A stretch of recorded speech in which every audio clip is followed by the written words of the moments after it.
Primera de Corintios capítulo 15. Primera de Corintios capítulo 15. Con el favor de Dios vamos a terminar lo que comenzamos esta mañana. Bajo el tema la vida cristiana y la resurrección de Cristo. Porque si la resurrección no impacta nuestras vidas, entonces nuestra religión es una religión muerta. Y si no creemos en la resurrección de los muertos, comamos y bebamos que mañana moriremos. Cada quien viva como quiera, porque al final el muerto con tierra tiene, como dice el mundo. Pero no es así. No somos vacas, no somos caballos, somos seres racionales. Dios ha puesto su imagen en nosotros. Y el hecho de poner su imagen en nosotros nos hace parecidos a Él. Y por eso resucitaremos. En la doctrina de la resurrección. Ellos creían, bueno, Cristo resucitó, pero nosotros no. Entonces Pablo les dijo, si es así, comamos y bebamos, que mañana moriremos. No hay por qué vivir una vida cristiana si no hay resurrección de muertos. Y en estos 4 versículos, para ir recapitulando antes de entrar en materia, Pablo resume lo que es el Evangelio. Cristo murió por nuestros pecados, fue sepultado y resucitó al tercer día. El Evangelio es sencillo. Esto está en palabras tan sencillas que un niño puede entender eso. Cristo murió, fue sepultado y resucitó conforme a las Escrituras. Y en el punto 2 vimos que él da evidencia de la resurrección, testigos presenciales. De eso hablamos esta mañana. Y nos metimos en lo que es la teología de la resurrección. Y dice Pablo que si Cristo nos resucitó, vana es nuestra predicación y vana es nuestra fe, y nosotros somos falsos testigos de Dios. Y vuelve y recalca, si Cristo nos resucitó, vuestra fe es vana y aún estáis en vuestros pecados. Lo que garantiza la transacción, escuche bien, porque el Evangelio es una transacción. La justicia perfecta de Cristo fue computada a nuestro favor. Él vivió de manera perfecta desde que nació hasta que murió. Y esa justicia perfecta que solo Él pudo cumplir fue computada, imputada a nuestro favor. ¿Qué pasó en la cruz? En la cruz, cuando Cristo dice consumado es, lo que Él está diciendo ya he pagado. Pero cuando el Padre les resucita, cuando el Espíritu Santo les resucita al tercer día, lo que el cielo está diciendo, he aceptado el pago. El pago fue aceptado. Todo el que creyó, ha creído o creerá en mí, todo aquel que se ha arrepentido a través de los siglos, todo aquel que murió en Cristo, todo aquel que vive para Cristo y todo aquel que vendrá a Cristo, ya tiene salvación y perdón de pecados en Cristo, porque la transacción fue aceptada. La resurrección, entonces, es una evidencia clara, el cielo aceptó el pago. Somos perdonados en Cristo. Ahora en el versículo 19, Pablo dice algo interesante. Y ponga atención a esto. Él dice, y lo voy a leer en 2 versiones. En la versión de las Américas está un poco más claro. Pero en la Reina Valera dice, si en esta vida solamente esperamos en Cristo, somos los más dignos de conmiseración de todos los hombres. La Biblia de las Américas dice, si hemos esperado en Cristo para esta vida solamente, somos de todos los hombres los más dignos de lástima. O sea, vivir un evangelio de que todo termina aquí. Dice, si hemos esperado en Cristo para esta vida. O sea, usted es cristiano para esta vida. Solamente. Él dice, somos los más dignos de lástima, porque nos hemos abstenido de todo. Nos abstenemos de todo para agradar a Dios. Y entonces, solo para esta vida, para las cosas y las bagatelas de esta vida, las cosas que perecen de esta vida.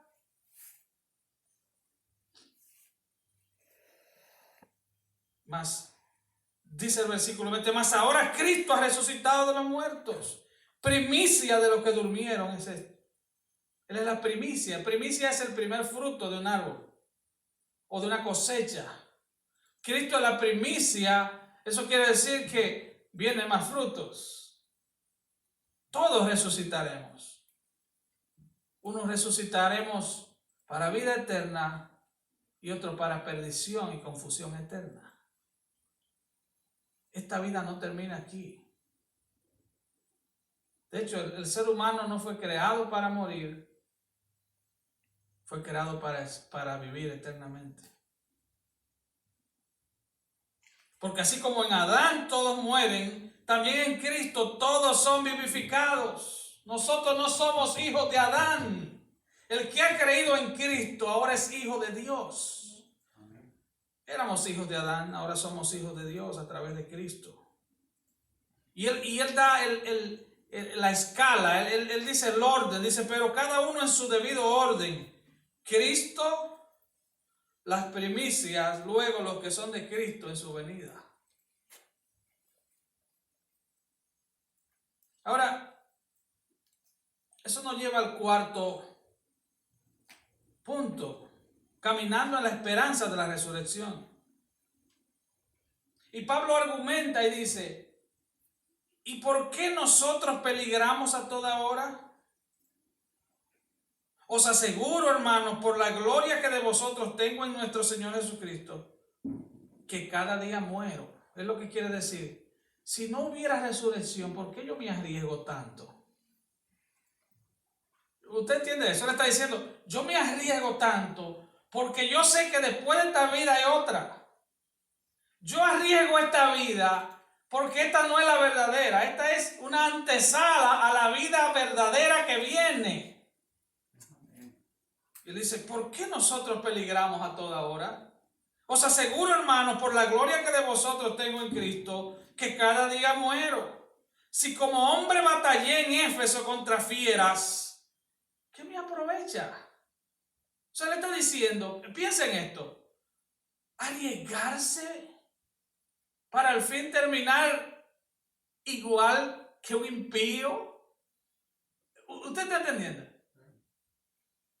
Él dice, si como hombre batallé en Éfeso contra fieras, ¿qué me aprovecha? Si los muertos nos resucitan, comamos y bebamos, porque mañana moriremos. Y él dice algo que es básico en todos los sentidos, no erréis. Las malas conversaciones corrompen las buenas costumbres. Jóvenes.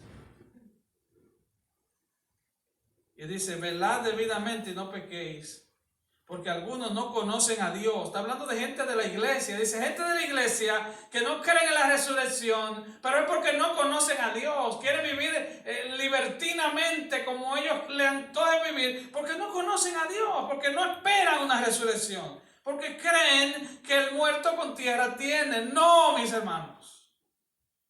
Y él dice, para vergüenza vuestra lo digo. Segunda de Corintios 11, 23, detalla gran parte de los sufrimientos de Pablo. Y él dice, son ministros de Cristo, como si estuviera loco hablo, yo más. En trabajos más abundantes, en azotes sin número, en cárceles más, en peligros de muerte muchas veces. De los judíos 5 veces he recibido 40 azotes menos uno. 3 veces he sido azotado con vara, 1 vez apedreado. 3 veces padecido naufragio, 1 noche y 1 día he estado como náufrago en alta mar. En caminos muchas veces, en peligros de ríos, peligros de ladrones, peligros de los de mi nación, peligros de los gentiles, peligros en la ciudad, peligros en el desierto, peligros en el mar, peligro entre falsos hermanos, en trabajos, en fatigas, en desvelos, en hambre y sed, en muchos ayunos, en frío, en desnudez. Y él dice, y además de otras cosas, lo que sobre mí se agolpa cada día, la preocupación por todas las iglesias. Y él dice el versículo 32 de 2 Corintios 11, en Damasco, el gobernador de la provincia del rey Aretas guardaba la ciudad de los damascenos para prenderme, y fui descolgado del muro en un canasto por una ventana y escapé de sus manos.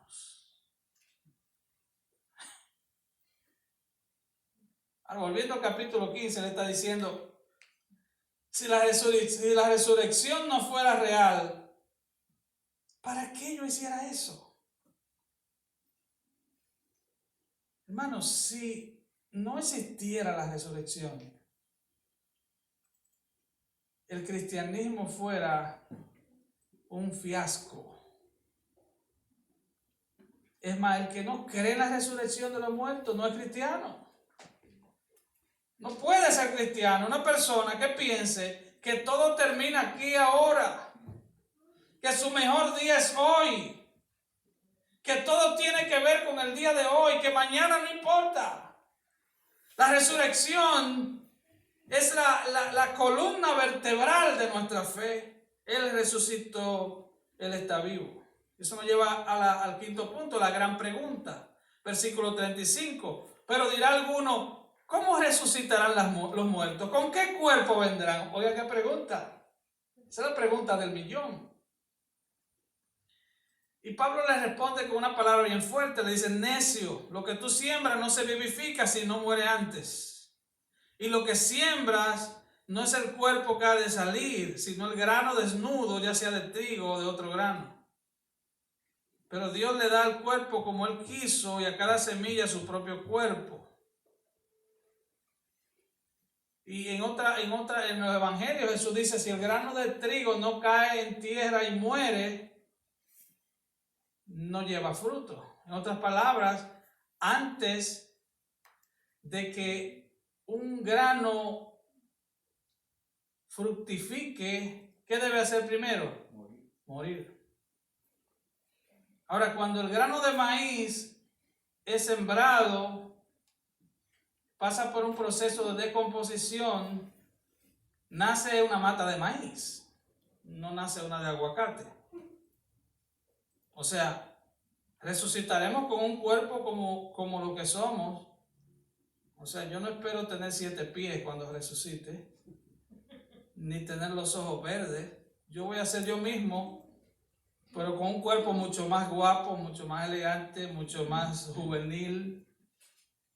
No, fuera de chiste. Eso es lo que nos muestra la palabra. No estaremos sujetos a la corrupción de la carne. No estaremos sujetos a los embates del tiempo que tanto nos golpea. Él dice, hay cuerpos celestiales, hay cuerpos terrenales, pero una es la gloria de los celestiales, otra es la gloria de los terrenales, una es la gloria del sol, otra es la gloria de la luna. Imagínense que usted mañana decida mudarse a la nueva ciudad que van a levantar en Marte. ¿Usted cree que usted podrá ir a vivir allá con esas ropas? Claro que no. Usted va a necesitar un ropaje diferente para viajar a otra galaxia. Para vivir en la eternidad necesitaremos un cuerpo glorificado. ¿Qué es un cuerpo glorificado? Un cuerpo glorificado es un cuerpo no sujeto a la corrupción de la carne. Un cuerpo sin malos olores. Obvio, usted se cepilla los dientes antes de dormir y se levanta con los dientes sucios. Sencillo. O sea, no hay que ser muy profundo para entender eso. Es un cuerpo que desde que usted nace, está en un proceso de desgaste, de descomposición y de envejecimiento.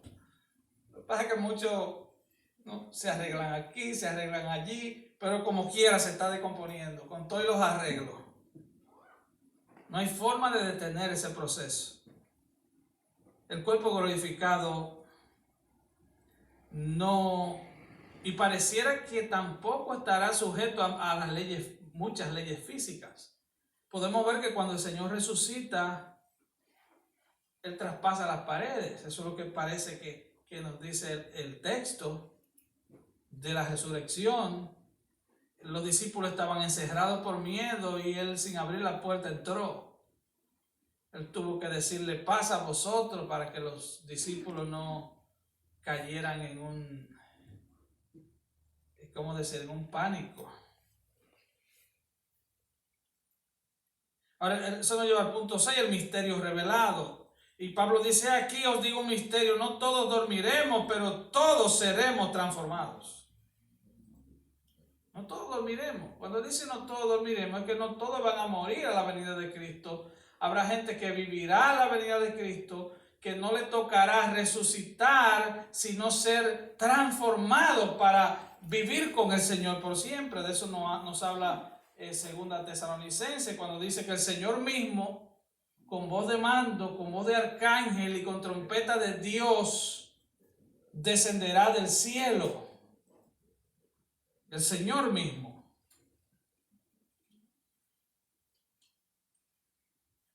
Él mismo.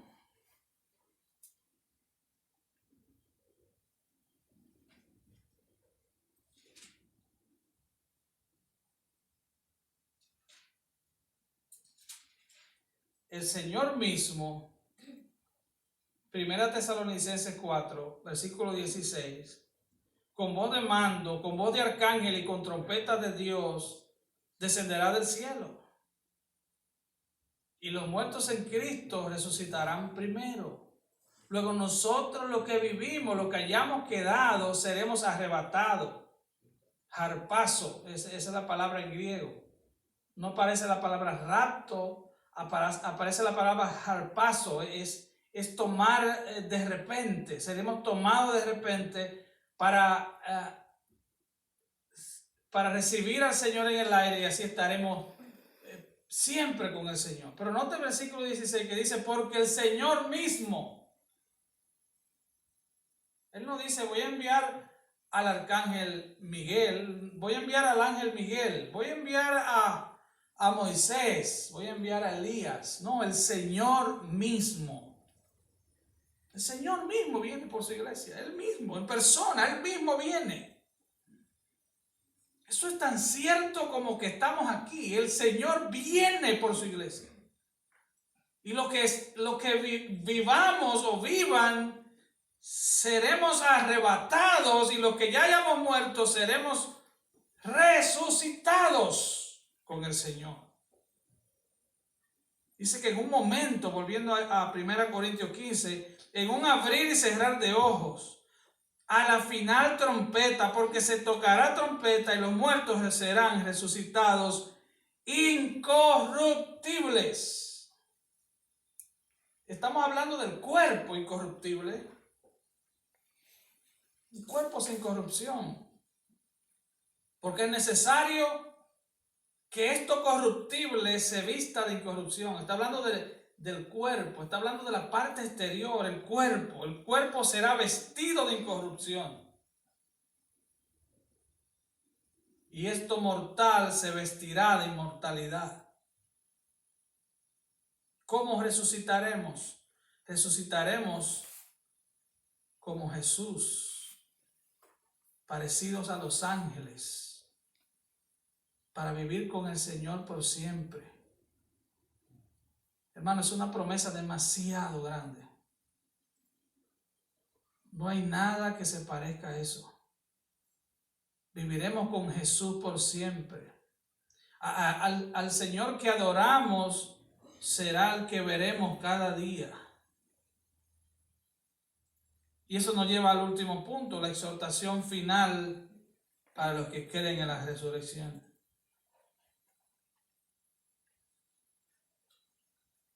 Y Pablo dice, más gracias sean dadas a Dios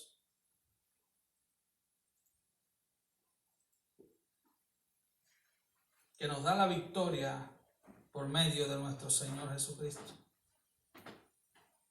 Así que, hermanos míos amados, estad firmes y constantes, creciendo en la obra del Señor siempre, sabiendo, estando seguros, estando convencidos que vuestro trabajo en el Señor no es en vano. Hermanos, si sabemos que resucitaremos, si sabemos que la resurrección es real, vivamos con gratitud, número 1. Vivamos con gratitud. Nosotros estamos en esa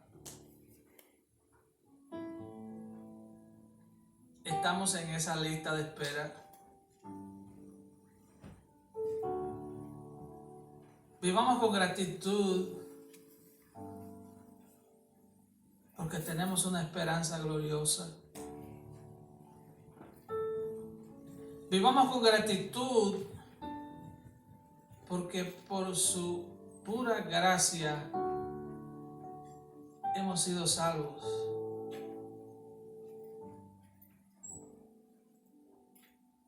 Si entendemos que no pertenecemos aquí, no vivas tu vida cristiana mirando tu cuenta bancaria, quejándote de que el vecino prospera más que tú. Vive tu vida cristiana con gratitud. Pablo dice, más gracias sean dadas a Dios que nos da la victoria por medio de Cristo. Por medio de Cristo tenemos victoria. Juan el apóstol dice, y esta es la victoria que ha vencido al mundo, nuestra fe. Así que número 1, vivir con gratitud. Número 2, estad firmes y constantes. Firme es estar parado, posicionado. Y no estar un día en un lado y otro día en otro. Es estar firme. Es estar sembrados, plantados, establecidos en Cristo. Constantes, perseverantes, en oración, en estudio de la palabra y en las obras para las cuales Dios nos llamó. Él nos llamó a hacer buenas obras para las cuales Él nos llamó de antemano. Pero Pablo no se detiene ahí, él dice creciendo. Creciendo. No solo agradecido, no solo firme, no solo constante, sino creciendo. Alguien dijo que lo que no crece o está enfermo o está muerto. Creciendo. Creciendo en la obra del Señor siempre. Creciendo en hacer lo que Dios nos ha puesto a hacer siempre. Creciendo en la obra del Señor siempre, sabiendo que vuestro trabajo en el Señor no es en vano. No es en vano porque esperamos